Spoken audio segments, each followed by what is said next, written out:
নমস্কার বন্ধুরা, কেমন আছেন সবাই? আশা করি ভালোই আছেন। আজ আমি আপনাদের সাথে এই যে দেখছেন এটা সুগন্ধি কচু, আর এই কচুর রেসিপিটা আজ আপনাদের সাথে শেয়ার করব।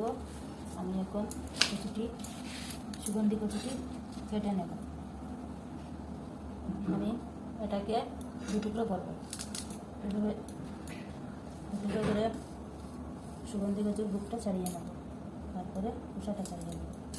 এইভাবে ভালো করে খোসা রাখতে হবে।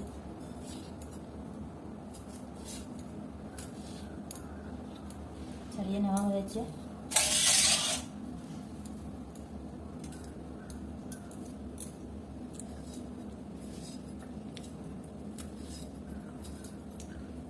সুগন্ধি কচুর গন্ধটা খুব সুন্দর, খেতেও খুব ভালো লাগে।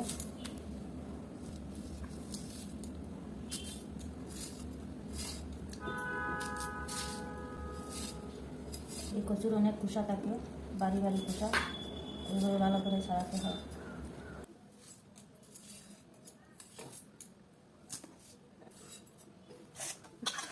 আমি আর বেশি কাটবো না, এইগুলো অন্যদিন রান্না করবো।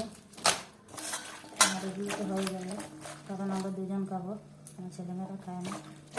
আমি অল্প পরিমাণে রান্না করছি। এখন আমি ভালো করে ধুয়ে নেব। ভালো করে ধুয়ে নিয়ে এসেছি, 2-3 বার করে ধুয়েছি। এখন আমি ভালো করে ধুয়ে নেব।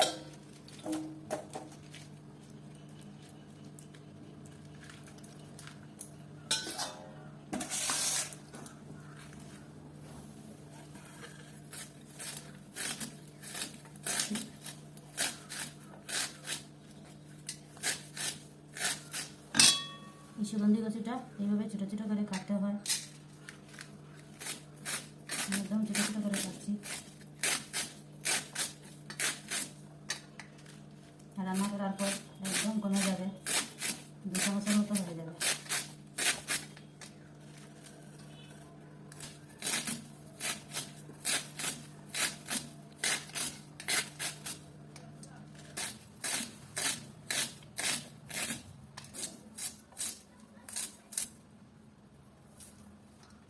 কাটা শেষ হয়ে গেছে।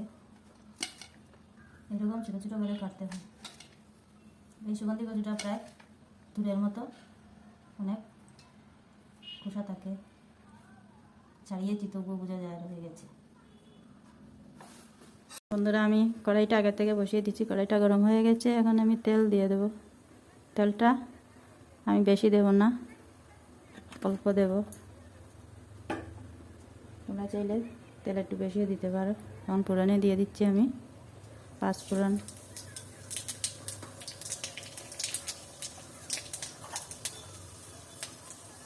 আর 2টা চিড়ে তেজপাতা,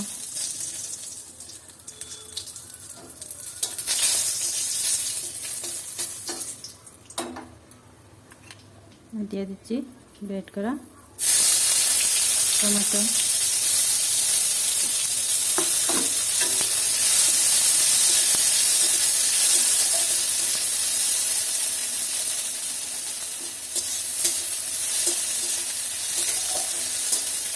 টমেটোটা অল্প ভাজা ভাজা হয়ে গেছে। এখন আমি দিয়ে দিব এই সুগন্ধি কচুটা।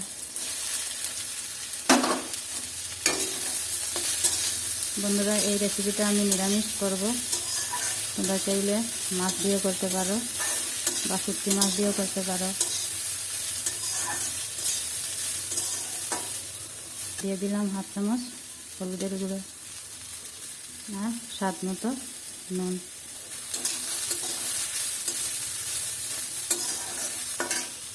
আমি দিয়ে দিলাম মটরশুঁটি,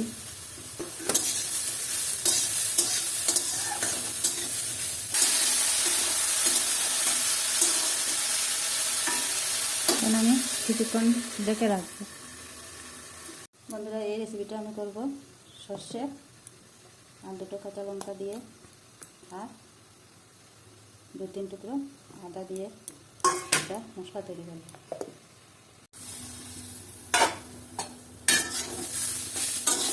বন্ধুরা দেখেন, অনেক নরম হয়ে গেছে।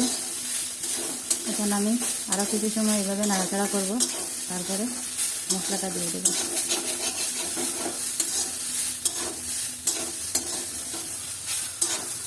এখন আমি দিয়ে দেবো এই আদা, সর্ষে আর কাঁচা লঙ্কা বাটা। আমি আর মশলা কিছু দেবো না, শুধু এই মশলা দিয়ে রান্না করবো।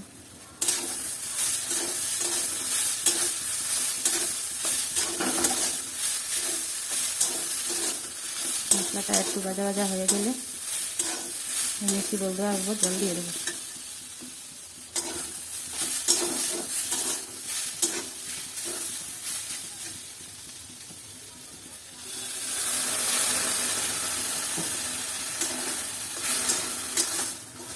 আর জল দেবো না, এই জলে হয়ে যাবে। এখন আমি আবার ডেকে রাখবো।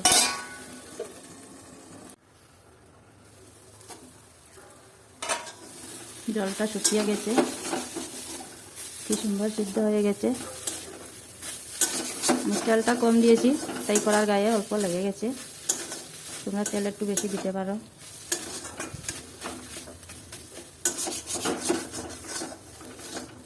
আর একটু ভাজা ভাজা করে আমি নামিয়ে নেব। লাল লাল করে ভাজা হয়ে গেছে, এখন আমি নামিয়ে নেব। বন্ধুরা, আগে বলছিলাম না যে এই সবজিটা পুরো কমে যাবে।